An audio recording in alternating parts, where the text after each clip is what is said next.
한국경제TV 생생한 실전 투자 정보 와우퀴. 월 5,000원 커피값으로 투자 정보가 내 손 안에 배달됩니다. 와우킥 N에서 만나요. 저희가 오프닝 헤드라인에서 야간 거래에서 원달러 환율 1,480원 선에 근접했다는 소식 전해드렸습니다. 환율 다시 오르고 있습니다. 어떤 요인인지 저희가 잘 살펴보고 대응을 해야겠죠. 오늘은 이 문제 깊이 있게 알아보겠습니다. 도움 말씀에 한상춘 한국경제신문 논설위원 자리에 있습니다. 안녕하십니까? 네, 안녕하십니까? 자, 위원님. 환율 얘기 저희가 기분 좋을 때 했으면 좋겠는데 환율 계속 오르고 있습니다. 이 최대 현안이 다시 될 것 같은데 어떻게 보십니까? 네, 일단 그 날씨가 오늘 상당히 춥습니다. 시청자 여러분 감기 조심하시고요. 우리 그 국내 증시가 어제 4,692까지 4,700 다가섰어요. 예. 그래서 조금 그 추운 날씨와 함께 차익 증시가 나쁜 건 아닌데요. 차익 실현도 좋은 시점이 아닌가 생각하고요. 우리가 한 지난해인가요? 지난주인가요? 미국의 그 테크 로봇 기업 엑선 테크놀로직스에 대해서 얘기를 한 적이 있습니다.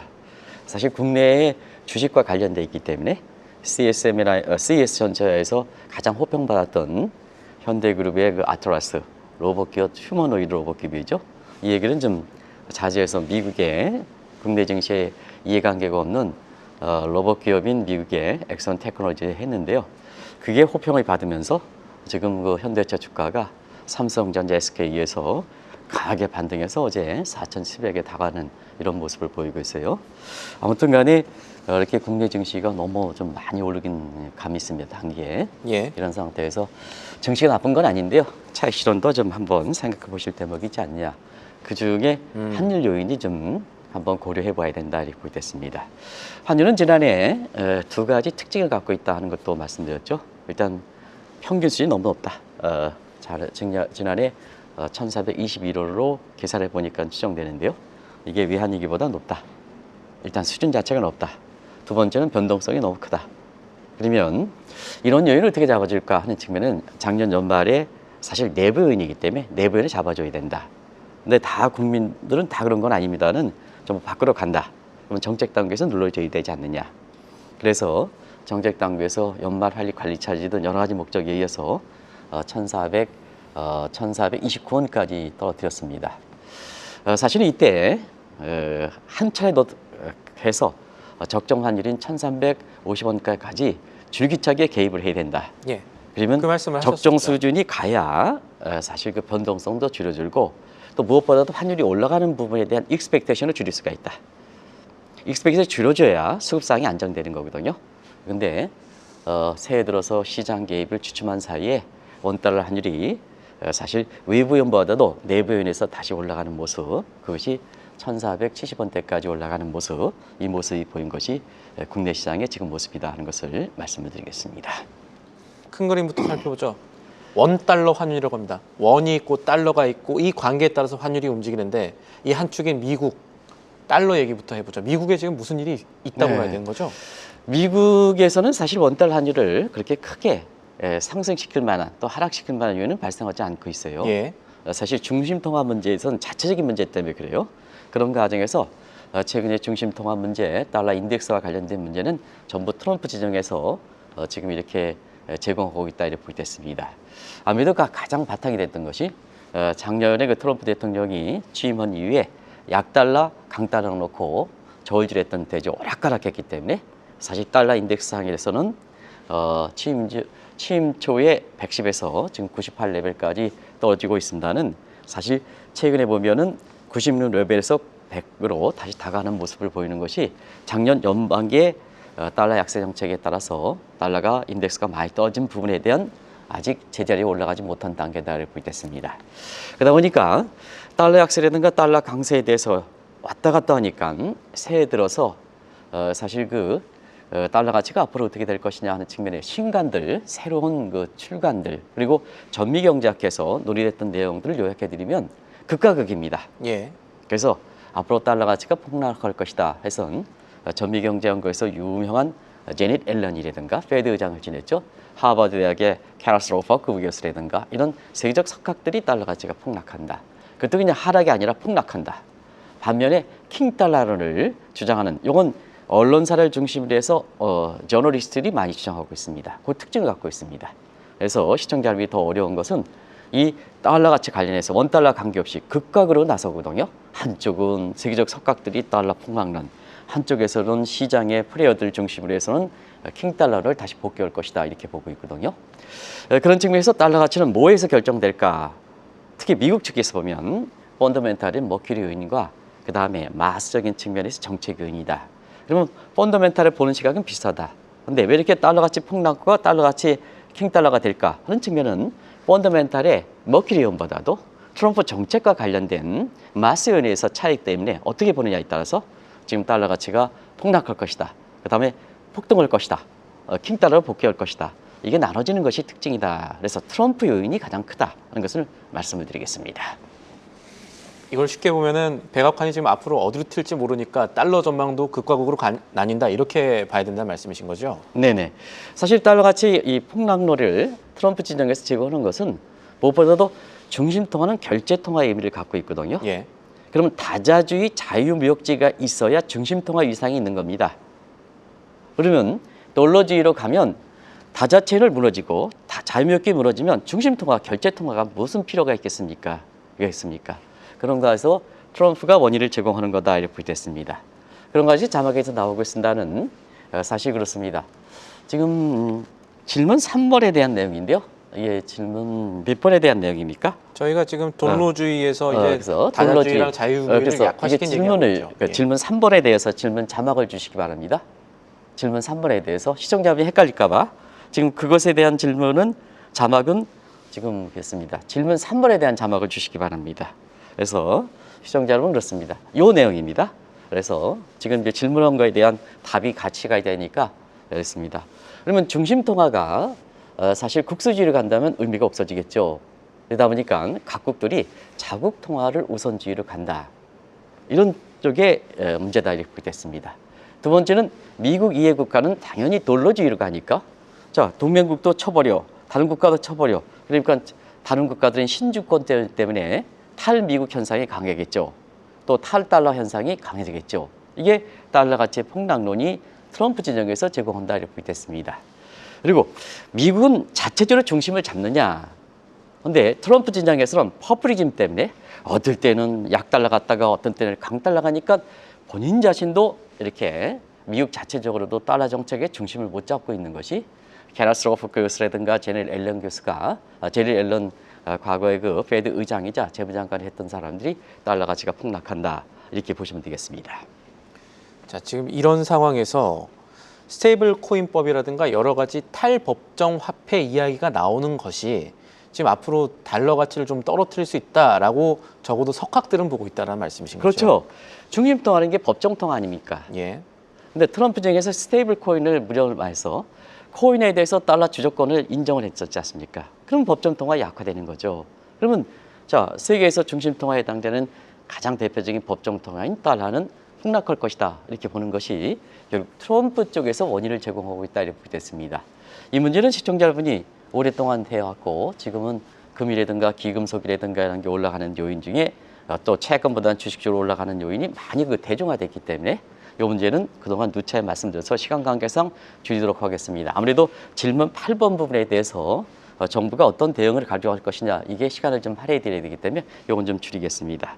그러다 보니까 달러 가치 폭락하는 상태에서 자 지금 디지털 시대다. 그러면 뭐냐? 이런 시대에 민간의 주도권을 흡수하는 것보다도 결과적으로 국가 차원에서 중앙은행 차원에서 센트럴 뱅크 디지털 커런시를 가져가야 되는 게 아니냐. 이게 전미경제학이라든가 세계적 석학이라든가 이런 사람들이 지금 주장한다 이렇게 보고 있습니다. 그래서 연준 자체도 지금 정책 문제가 있긴 하지만 여전히 아무리 스테이블 코인에서 코인에 대해서 민간 주도권을 흡수한다 하더라도 브레이너 이사가 사실 그 미국의 센트럴 뱅크 디지털 관련 디지털 달러에 연구했던 사람이거든요. 이 사람들의 입장이라든가 미국의 학계에서는 코인에 대해서 여러 가지 부정적 측면이 있기 때문에 결국 센트럴 뱅크 디지털 커런시인 디지털 달러를 수용해야 된다. 그래서 종이화폐 부분의 법정통화 부분에 대해서 여러 가지 문제가 되는 부분을 디지털 시대에 계속해서 달러 위상을 가져가야 된다. 근데 스테이블 코인을 느닷없이 등장하니까 결국 법정통화인 달러 가치가 폭락할 것이다. 이렇게 보는 시각이 전미경제학적 제시하고 학계에서도 많은 논문이 발표된다. 하는 것을 말씀드리겠습니다.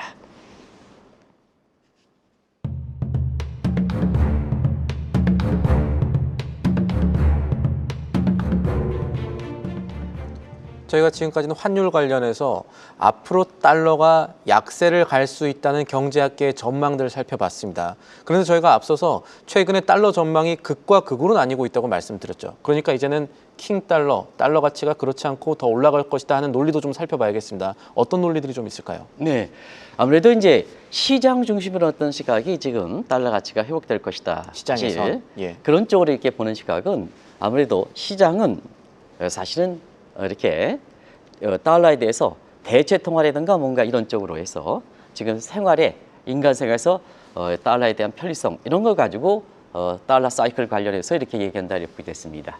자, 그러면 앞으로 달러 가치가 회복될 것이다, 킹 달러가 도래될 것이다 하는 것은 화폐는 3대 기능이 있습니다. 중심 통화는 3대 기능, 거래 편리성이 있고 가치 저장이 있고 회계 단위입니다.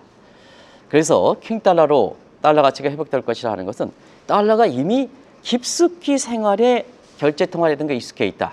근데 현존 통화로는 그것이 유로라든가 위안화라든가 이런 걸 바꿀 것이냐 하는 측면인데, 자, 이 대목에 있어서 지금 달러 결제 비중이 이렇게 70% 위안 보유고에 있어서 60%에 근접하는 문제를 들고 있습니다는 이 문제에 대해서 논리적 시각에 있어서는 저는 그렇습니다.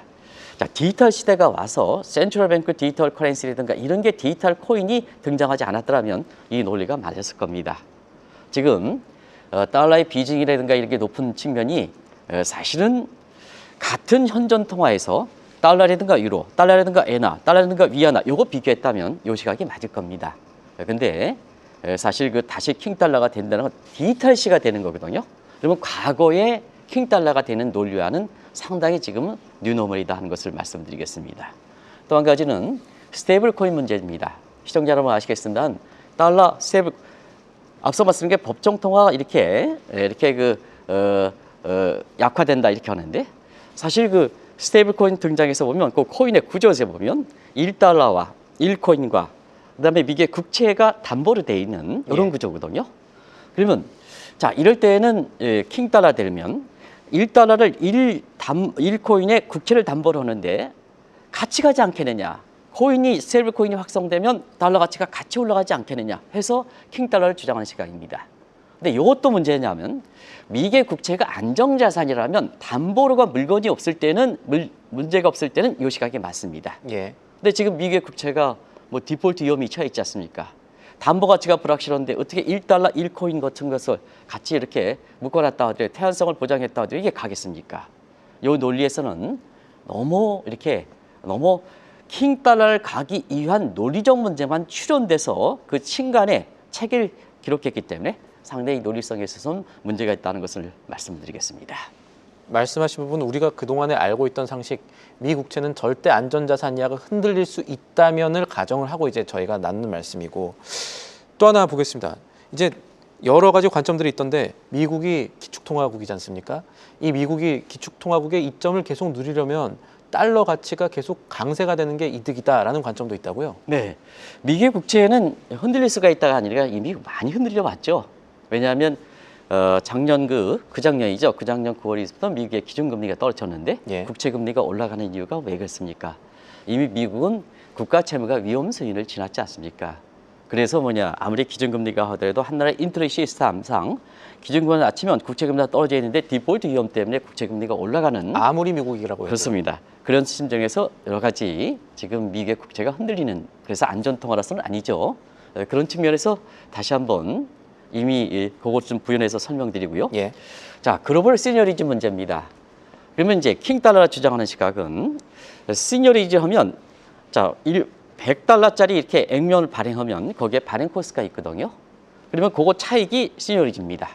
자, 미국 경상수지가 이렇게 적자가 발생하더라도 관리가능한 수준이면 결국 그것을 외국에 유통하기 때문에 글로벌 시니어리즘 이펙트를 넣을 수 있습니다.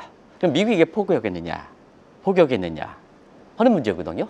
근데 이 논리도 자, 지금의 글로벌 시니어리즘 문제에 있어서는 법정 통화 달러에 대한 문제인데 센트럴 뱅크 디지털 커런시거든요.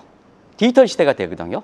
그래서 글로벌 시니어리즘 문제도 킹달러가 과거에 집착해서 달러 문제면 요 문제 가지고 얘기한다는 얘기입니다. 자, 그러면 지금 디지털 시대의 화폐 환경이 변했거든요.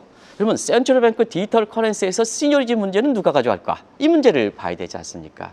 그러면 중국 입장에서는 디지털 위안화를 센트럴뱅크 디지털 커런시에서 요 오프라인상의 법정 통화에 대한 글로벌 시니어리티는 미국이 가져갔지만, 자, 디지털 위안화를 빨리 정착시켜서 디지털상의 시니어리티는 내가 가져가겠다는 얘기입니다. 그 문제거든요.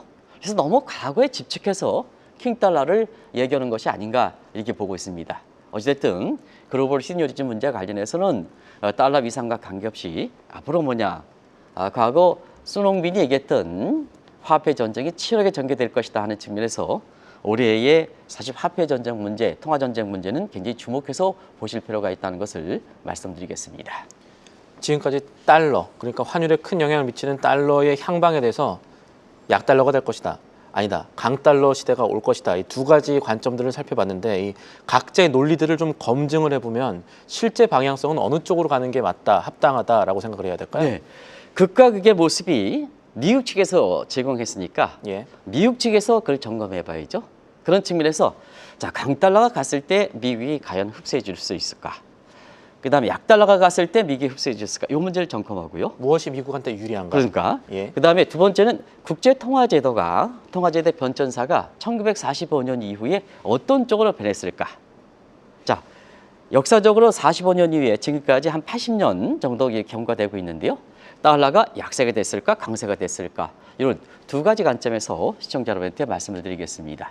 지금 상태에서 킹달러를 간다 하는 시각에서는 지금 미국 경제가 그렇게 녹록지는 않지 않습니까? 물론 작년 3분기 성장률이 4.3% 같지만 질적으로는 굉장히 안 좋은 상태 아니겠습니까? 4분기 성장률이 아마 2%더 떨어질 거로 이렇게 보이는데요. 자, 미국 경제는 킹달러가 가기 위한 미국 경제 성장력 측면에서 펀더멘탈이 건전치 못하다는 얘기입니다. 그러면 킹달러가 갔을 때 미국의 GDP를 얼만큼 삭감시킬 것이냐 하는 측면에서는 자, 페드의 포브스 모델 이걸 가지고 한번 가장 정확하게 평가됐다고 평가받는 이 자체도 물론 정확한 것은 아닙니다는 포브스가 연준 내부 연구 가장 신뢰가 높은 과거의 분석 자료를 가지고 보겠습니다. 달러 가치가 10% 강세가 됐을 때는 사실 성장률이 0.75%포인트 떨어지는 거 나오고 있습니다. 비교적 크죠. 그래서 킹달러로 간다 하는 시각에서는 미국 경제가 먼저 받쳐주지 못하다는 얘기입니다. 그런 측면에서 케너스 로프 골스라든가 제닛 앨런이라든가 이런 사람들의 달러 가치가 앞으로 폭망론이라고 썼지만 달러 가치가 많이 약세를 받을 것일까 하는 측면에 상당 부분 공감대가 형성되어 있다고 보겠습니다. 두 번째는 자, 1945년의 국제 통화 변천사를 보겠습니다. 여기에 달러 가치의 사이클론과 관련돼서 이 사이클론을 주장하는 시각에 대해서 말씀드리겠습니다. 자, 1945년에 2차 세계대전의 반성을 계기로 해서 1972년 닉슨의 금태한 정치선언까지 브레튼 우주 체제의 금태한 본이었습니다. 이론스에 35달러를 해서 고정환율제를 유지했거든요. 이게 그동안 팍스 아메리카 달러 강세 체제를 유지했던 배경입니다. 근데 교역량이 증가했지 않습니까? 교역량이 증가하면 1온스당 35달러 이렇게 되면 금이 무한정으로 공급해야죠. 그래서 금이 교역량 증가에 공급하지 못하다 보니 이게 정지를 선언했거든요. 그래서 자유변동 환율제가 온 겁니다. 그러다 보니까 지금까지 이렇게 모습 보면 사실 달러가 계속해서 달러 중심 체제가 자유변동 환율제 많이 이렇게 약화되고 특히 인덱스상을 한번 보겠습니다. 우리가 인덱스가 1973년에 인덱스 100으로 구성되거든요. 예. 지금 어떻습니까? 인덱스가 미국 경제가 아무리 좋았다 해도 96이지 않습니까? 그러다 보니까 국제통화 변천사와 달러 가치의 인덱스를 얻는 중심 통화에 되는 부분도 지금 킹달러를 받쳐주지 못하고 있다는 얘기입니다. 결과적으로 사실 최근에 달러 가치가 96에서 99, 98 레벨까지 올라서 킹달러 시대가 돌아오는 것이 아니냐. 지금 99 정도 되죠. 예. 그렇죠. 99 정도 올라가는 게 아니야. 근데 이건 달러 가치 회복이지. 이거 가지고 달러 가치가 도래할 것이라는 사이클적으로 이걸 해석하면 상당 부분 문제가 있다 하는 것을 말씀을 드리겠습니다. 달러 가치 회복이랑 킹달러랑은 전혀 다른 문제다. 그리고 지금 큰 그림을 봐야 된다는 말씀하셨는데 그렇다고 해도 지금 이것이 원달러 환율 얘기를 제가 하고 싶은 건데 지금 달러 가치가 킹달러는 아니다라고 해도 그래도 지금 계속 우리 환율한테 불안한 상황들이 연출되고 있거든요. 우리 지금 뭐 해야 되는 겁니까? 예, 사실은 그렇습니다. 이 문제를 보여주는 것은 대외적으로 보면 킹달러와 달러 가치 폭락, 그만큼 불확실하다는 얘기입니다. 예. 불확실하니까 많은 사람들이 그 자체가 원달러 환율을 계속 1,500 이상 올려가서 익스펙테이션을 이렇게 구성하는 이런 측면, 이 익스펙테이션을 잡아주는 게 중요하거든요. 이 익스펙테이션을 잡아주는 게 수급상의 안정을 가져가는 겁니다. 이 문제를 보기 위해서 지금까지 이렇게 봐왔던 거거든요. 그래서 우리는 원달러 환율 부분이 올라간다, 달러 강세다, 경우에 따라서는 킹달러다 이런 시각으로 쏠림 현상이 돼 있지만 국제적으로 보면 사실 달러가 약세가 될 가능성이 높다. 예. 이 점을 말씀드립니다. 시장 참여자들이 알고 있어야 된다. 내부적으로 보면 자 앞서 말씀드린 같이 두 가지 시각에서 그 가치 판단 여부가 시 달러 가치 폭락을 하면 원달러 환율이 지금 1,470원대니까 1,400 밑으로 내려가는 거고 그 다음에 달러 가치가 킹달러로 된다면 1,500 이상 올라가는 이런 쪽으로 이렇게 나오는 거죠. 근데 앞서 말씀드린 같이 우리 요인을 따지지 않는다면 국제 변전상으로 보면 후자보다는 킹달러보다는 달러 가치의 폭락론이라는 어감이 그렇습니다는 달러 가치가 약세가 돼서 원달러 환율이 워낙 강세돼서 원달러이 떨어질 가능성이 높다는 얘기입니다. 요걸 이제 보겠습니다. 자, 그러면 우리 내부 문제가 한번 점검할 필요가 있지 않습니까? 우리 내부 문제가 환율에서 원달러 환율이 계속해서 올라가는 우리 내부 문제가 굉장히 크다는 얘기입니다. 그런 과정에서 자, 기업들 돈 많이 벌죠. 달러 돈 많이 벌립니다. 작년 11월까지 우리 경상수지가 1,000억 달러가 넘었습니다. 그런데 작년에 미국의 주식을 비롯해서 우리 국민들이 다 애국자가 많습니다는 해외 투자한 자금들이 1,100억이 넘습니다. 예. 기업들이 아무리 달러 보십시오. 국민들이 뭐냐 밖으로 가서 전부 국민 다 그렇지 않습니다. 다 갖다 미국에 해외 투자하면 수급상에서 보면 달러 가치가 올라가지 않습니까? 올라가지 않습니까? 두 번째는 그 자금은 보겠습니다. 다시 한국으로 돌아올 수 있는 달러들이 나중 문제죠. 그건 나중에 문제고 지금 문제고. 예. 그 뭐든지 경제 현상과 사이클이기 때문에 지금 현상을 보는 거지 먼 미래에 대해서 얘기를 그렇게 할 필요는 없지 않습니까? 제가 그렇게 합니까? 두 번째는 한미 간 금리차 보겠습니다. 한미 비교에서 우리가 낮고 미국이 높습니다. 이건 그렇게 문제되지 않습니다. 지금은 유동성 측면이 중요합니다. 자, M2 증가율이 미국보다 우리가 2배 높습니다. 한국은행이 자꾸 M2가 문제다. 이재명 기업 많이 푼다. 뭘 많이 풉니까? 본인 자신이 M2에서 IMF의 매뉴얼 6대로 자 대체 대안이라든가 이런 걸 풀어내야 되지 않습니까? 예. 그걸 개편을 해야죠. 근데 어쨌든 M2 증가율의 통화 증가율이 미국보다 2배 정도 높으니까 원화 가치는 약세가 될 수밖에 없지 않습니까? 그런 데 있지 않습니까? 세 번째는 뭐냐? 아시겠습니다는 지금의 심리적 측면이 디지털과 네트워킹이 하지 않습니까? 서로 연관돼 있단 말이에요. 연관돼 있단 말이에요. 앞으로 익스펙테이션이 올라간다 하면 지금 계속해서 달러를 매입할 수밖에 없죠. 매입할 수밖에. 그런 과정에서 우리가 이런 시장에서 사실 정책 단계 인식이 굉장히 중요하다는 얘기입니다. 두 가지만 말씀드리겠습니다. 지금 외환 컨트롤 타월, 시장의 개념은 외환 컨트롤 타월에 자 시장에서 이론이야 뭐 저희도 뭐 국제금리 시장에 다 이론을 공부한 사람입니다는 저렇게 뒤쪽에 훌륭하신 분들이 있기 때문에 이론 다 아실 겁니다. 또 설령 이론이 모르더라도 디지털 상에서 AI 상에서는 이론이 한꺼번에 이렇게 보여주고 있습니다. 한꺼번에 보여주고 있습니다. 공부를 많이 했든 안 했든 중요한 게 아닙니다. 그러면 외환의 컨트롤 타워는 시장에 신뢰를 준다는 측면에서 얼만큼 시장에 경험이 많은 사람이 외환 컨트롤 타워가 될까 하는 측면은 시청자분은 뒤쪽에 배경에서 두 사람에 대해서 얼만큼 컨트롤 타워에서 역할이 있겠느냐 하는 문제입니다. 자막에 저 뒤쪽 배경이 안 나오고 있습니다는. 그래서 지금의 시장 개입할 때는 인식이 중요하다는 얘기입니다. 원달러 환율이 1,500원이 넘으면 외환위기 터진다. 무슨 터집니까 그게? 이전서부터 얘기했습니다. 원달러 환율 오늘 1,500원 넘어보십시오. 외환위기 터집니까? 일부 대학 교수들이 잘못된 시각으로 이게 너무 우리의 우려감을 표시한다는 얘기입니다. 두 번째는 외환 보이고 4천억 달러 밑으로 떨어지면 외환위기가 터진다. 아유 직접적인 외환 보이고 4천억 달러 밑에 어디에도 적정 외환 보고를 따지는 캡틴 방식의 최강의 개념에 우리 적정 외환 보고는 3,800달러 정도 됩니다. 아직은 여유가 그렇습니다. 있다. 예. 그래서 이런 문제에 대한 인식을 하거든요. 자 그러면 내가 좀 신인기 앵커에 대해서 좀 이렇게 얘기하는 거예요. 먼 미래 얘기를 지금 상태에서 하면 언제든지 경제 사이클은 돌아가죠. 근데 지금 상태에서 대체로가 중요한 게 아니겠습니까? 미국 자본들 미국 주식을 팔아가지고 들어올 수는 있죠. 들어올지 안 들어올지 어떻게 합니까? 지금 상태에서 대처를 해야지. 그거 가지고 환율이 안정된다. 그렇게 할 수는 없죠. 그렇게 할 수는 없죠. 정책 단계에서는 지금 상황에서 이렇게 대응해야 되니까. 그렇기 때문에 저희가 한시적으로 그렇습니다. 돌아오는 방법을 그래서 얘기한 것이고요. 익스펙테이션이라든가 이런 걸 줄이는 게 중요한데, 그러면 잘못된 인식에 대해서 우리가 올바로 고쳐야 된다는 겁니다. 원달러 환율이 1,500원 넘어가면 외환위기가 발생한다. 적정 외환보유가 4천억 달러 밑으로 가면 외환위기가 터진다. 이거에 대해서 외환을 시장에 개입하는 사람들이 간이 크지 못하다 보니까, 자, 작년에 시장 개입해서 1,439원까지 떨어져 놓고 1,429원이죠. 떨어놓고, 자, 지금 상태에서 또 이렇게 시장 개입하지 못하면 그거는 외환보유고만 개입 비용만 날린 그 틈이 되지 않습니까? 왜 개입합니까, 그거? 국민의 세금만 낭비하지 않습니까? 그러면 왜 지난해서부터 이 익스펙테이션 줄이는 게 중요하다는 측면에서 계속 개입해야 된다.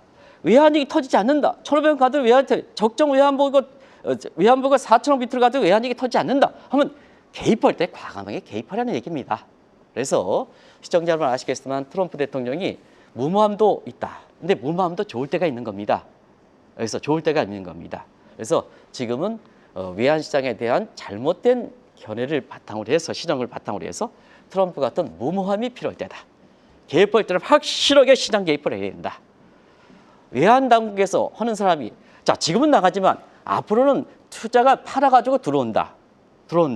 이걸 가지고 개입하니까 이런 인식을 갖고 있으면 외환 시장이 잡히지 않죠.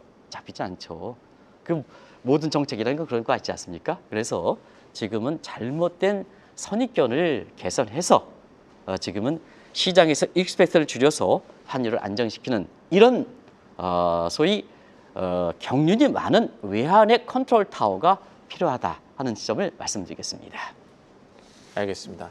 오늘 말씀 생각할 부분이 좀 많겠습니다. 지금까지 도움 말씀에 한국경제신문 논설위원 한산춘 위원과 함께했습니다. 오늘도 감사합니다. 네, 고맙습니다. 계속해서 다양한 경제 이슈를 알고 싶다면 구독과 좋아요, 알림 설정 부탁드립니다. AI 캐스터 권미정이었습니다.